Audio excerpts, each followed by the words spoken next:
Dylan, it's good to see you, man. You too, man. How you doing? I'm doing well. It's always good to see you, and I don't want to put the pressure on, but this is kind of an important month for you, I feel like. It's kind of like the end of an era and potentially the beginning of another one, right? Right, because you're talking about the show, huh? Yeah, well, the end of Teen Wolf and the beginning of potential franchise here, which is a big deal. Yeah, it's true, man. It's crazy. Have you been thinking a lot about kind of both in the months leading up to this? Yeah, well, yeah, definitely. I mean, Teen Wolf ending's like huge, you know. It's been I know no acting without the show, basically. So it's gonna be, you know, such a new chapter, and I just I'll miss it dearly always, and it's gonna be weird, you know. It's just the first time I'm operating without that show to go back to as like a little home. It must be nice though to as I said, for these two things to kind of come at the same time. Because it would be one thing, you might kind of when you end like a big chapter of your life like that, and if you don't have anything cool that's going on, maybe you're like, oh, when's it gonna happen? I guess I'm still kind of like that. But you got like this cool, awesome new film that's opening literally like a couple weeks before the show, so that's where you can focus your energies on, I would think. Yeah, I guess, you know, it's just it's just a new chapter, I guess. I still have a slight mode of panic, you know, of what's going to be next or what the future holds for me, I guess. But it's exciting too. I mean, ultimately, it's bittersweet, you know, the show ending, and it's going to be a new chapter. You know, just going to be moving on and see what happens. Well, let's talk a little bit about the opportunity of something like American Assassin, which is, you know, very, very few actors, period, get a chance to kind of do what you're getting to do in this, which is like be the guy, like the action hero guy, like potentially like. If this all works out, attempt to be the guy. Well, even an attempt, man. I mean, look, it's hard to get onto that level. And the fact that you guys you nail it on this one, you're working with some of the top actors out there. I mean, toe to toe with Michael Keaton. Amazing. Yeah, the coolest. Seriously. So, I mean, was this kind of a bucket list thing? Was this something that you thought you would one day get an opportunity to do something like this? I think.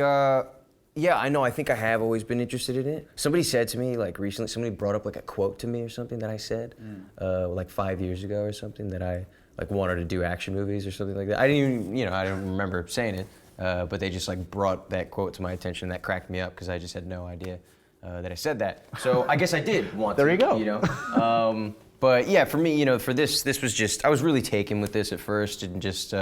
With this guy's story and what happens to him and how it changes him, I just think, I felt it was really compelling and believable and really strong and emotional and something I connected with right away. Was this something, so this is a series of books, very successful books, we should say, and were you aware that I guess they've been developing this for a while and considering which way to go, and in the end they decided to obviously go to not the first book, but the book that kind of was the origin story, and to cast younger.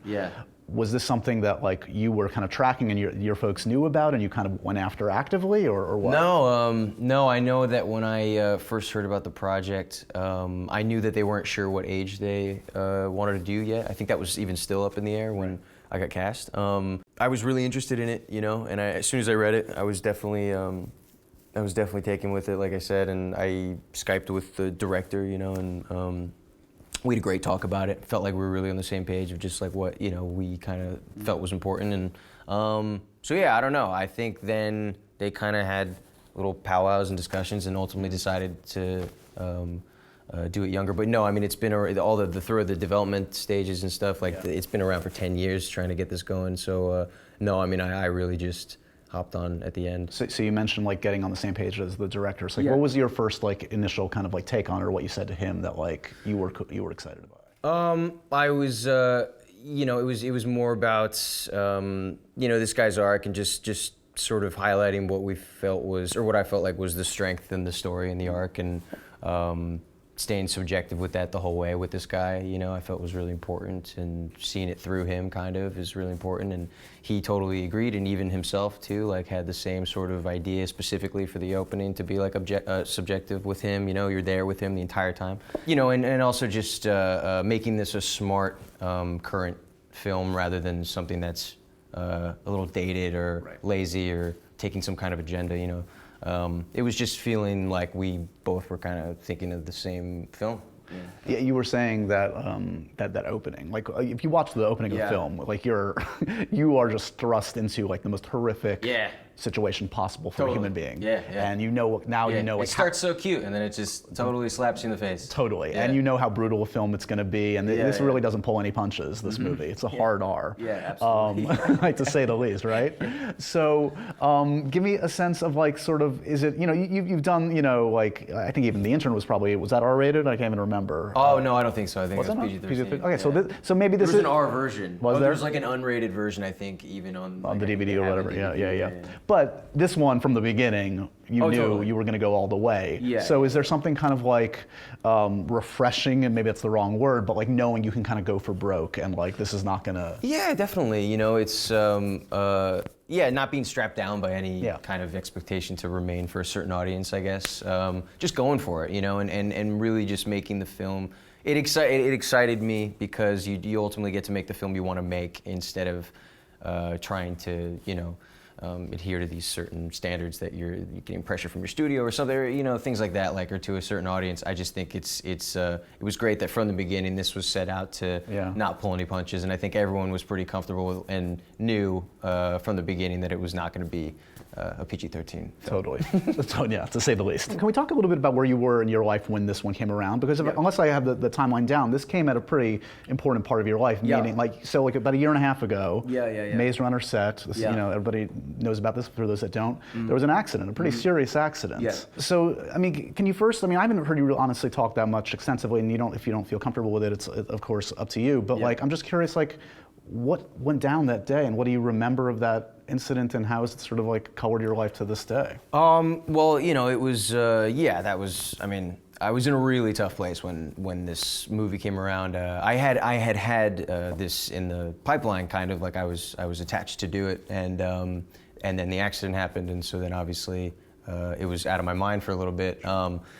But they, I have to give them a lot of credit too, because they stuck with me, man. They didn't jump ship. They didn't go look for another actor. They pushed the movie and wanted to stick with me, and wanted to know if I still wanted to stick with the film. And at the time, it was really difficult for me. I was struggling with a lot of stuff, and I was not confident in my ability to just leap right back onto a set.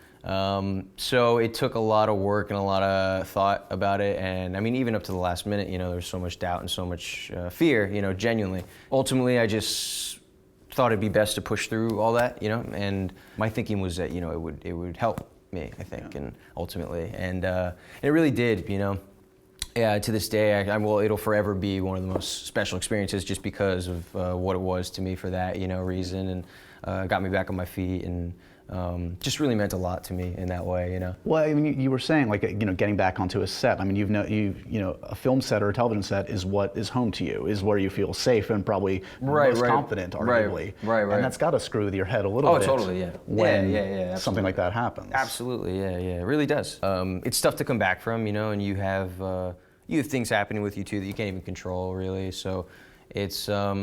It's definitely a learning process, and I've learned a lot from this past year in my life, and I feel like it, in a lot of weird ways, made me grow up, a lot, and at the same time, at this point, I think I was really angry for a long time. I think at this point, I'm really just at peace with it and really happy that I'm just okay, ultimately, that's just sort of now what I focus on and appreciate and grateful for. Was the anger just towards everything and anyone around you? Was it just sort of? Oh yeah. Blaming yourself, blaming someone else, blaming everybody. Totally. Yeah. That's all natural. That's. I would think. Yeah. It's always good to catch up with you, man. Congratulations on everything. Thanks, man. That was awesome. Thanks for your time.